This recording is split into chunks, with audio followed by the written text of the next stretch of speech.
Olá pessoal, dando continuidade, finalizando aí a Revolução Russa neste momento, depois a gente volta a falar sobre ela durante a Guerra Fria. Então no vídeo anterior a gente falou sobre as revoluções de fevereiro e outubro e finalizamos com a Rússia entrando numa guerra civil entre o exército branco contra-revolucionário, apoiado pela burguesia, pela aristocracia e pelas potências capitalistas europeias. E por outro lado, o exército vermelho, o exército revolucionário, comandado por Trotsky e com Lenin no comando da política russa. Então essa guerra civil vai se alongar até 1921 e vai acabar com a vitória do exército vermelho, consolidando logicamente a Revolução Russa. Só que esses 4 anos de guerra civil, mais 3 anos de Primeira Guerra, anteriormente a guerra contra o Japão, tudo isso vai fazer com que a economia russa esteja precária, extremamente ruim. Então a primeira coisa pós-guerra civil é tentar retomar a economia russa. E logo em 1921 mesmo, Lenin vai propor o NEP, a nova política econômica, que você pode chamar pela sigla NEP, N-E-P. O que é essa primeira tentativa de reestruturar a economia russa, retomar o crescimento da economia? É uma espécie de dar um passo atrás nos ideais socialistas para depois dar 2 passos à frente. Essa era a propaganda aí do NEP, né? Eu preciso acumular dinheiro, eu preciso acumular capital e para isso algumas medidas capitalistas vão ser adotadas dentro do socialismo soviético. Então a primeira delas, a formação de cooperativas nacionais. A segunda, a autorização das pequenas e médias empresas, indústrias voltarem a funcionar, pequenas e médias indústrias privadas, né? Logicamente as estatais já podiam funcionar. Então eu volto com a propriedade privada aí para a pequena e média indústria. O terceiro item, fazer com que os camponeses possam vender no livre mercado suas mercadorias, seus produtos. Então, um caráter liberal aí nessa terceira medida.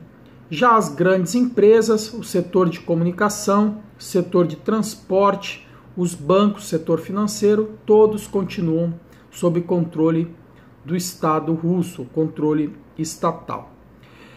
O NEP melhorou a economia russa, mas suas medidas não foram suficientes para fazer a Rússia uma potência. Isso só vai começar a ocorrer a partir de 1930. Aí sim a Rússia vai ter um crescimento econômico nunca visto antes no mundo ocidental. Então a Rússia vai ter um crescimento gigantesco a partir de 1930 e nós vamos estudar isso mais para frente ao longo do ano. Esse crescimento graças aos planos quinquenais organizados aí por Stalin e pelos seus sucessores. A economia planificada de 5 em 5 anos. Outro fator importante para o crescimento da Rússia vai ser o seu isolamento. A Rússia vai estar isolada dos países capitalistas, que em 1929 vão passar por uma crise gigantesca e um por um vão começar a falir.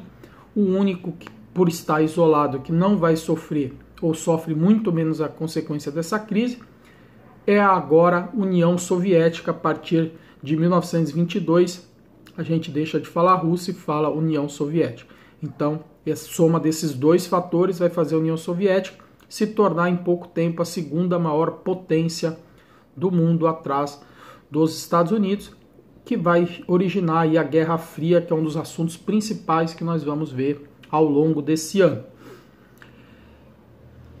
1924 agora, Lenin morre. Então vai ser o último tópico aí da nossa Revolução Russa neste momento, a morte de Lenin.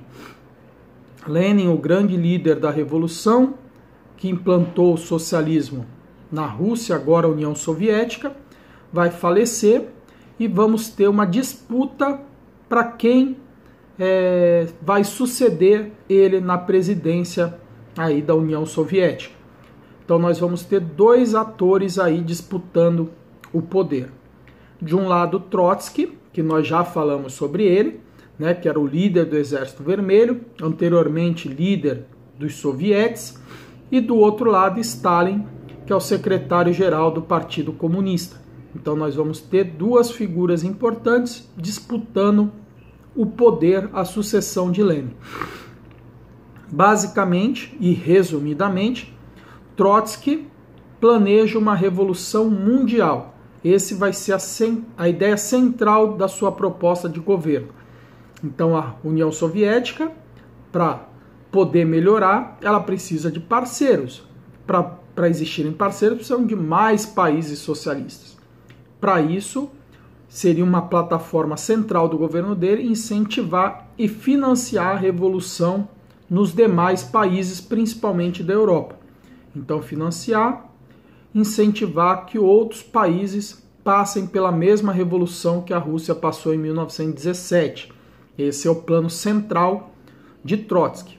Já Stalin também acredita, logicamente, na Revolução Mundial, mas ele acredita que primeiro tem que consolidar a revolução na própria União Soviética. Então, nós consolidamos a revolução aqui, enriquecemos, melhoramos a vida de todos e serviríamos como exemplo para os demais países que vão, espelhado em nós, fazer a sua própria revolução. Então eu tenho essas duas ideias parecidas, porém, nesse sentido, bem diferentes, né?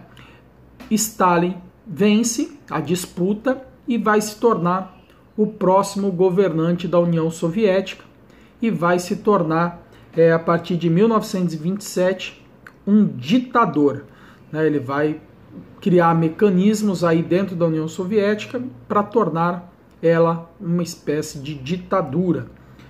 Primeiro item que ele faz aí para fortalecer isso, né, fortalecer o seu poder, é a coletivização forçada da agricultura. Então, nós temos os camponeses, né, que pegaram a terra lá no início da Revolução, na reforma agrária. Alguns desses camponeses enriqueceram, prosperaram, que são os kulaks, né, com K. Esses kulaks enriquecidos não queriam se coletivizar, logicamente, e eles vão ser forçados a isso. Os que não aceitam, que é a sua maioria, passam a ser perseguidos, presos, perdem suas terras. Então esse é o primeiro passo rumo à ditadura. O segundo passo vai ser a repressão aos opositores.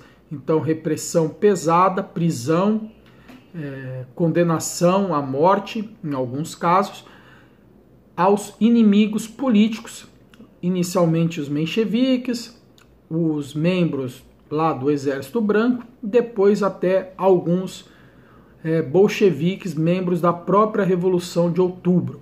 Então, a Rússia, a União Soviética agora vai se tornar a ditadura stalinista e veremos isso bem melhor daqui para frente, principalmente nos vídeos sobre a Guerra Fria.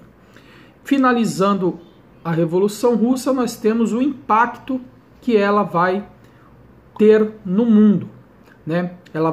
Nós vamos ter agora uma segunda via, uma alternativa ao capitalismo selvagem que existia na época, sem leis trabalhistas, que explorava enormemente o trabalhador.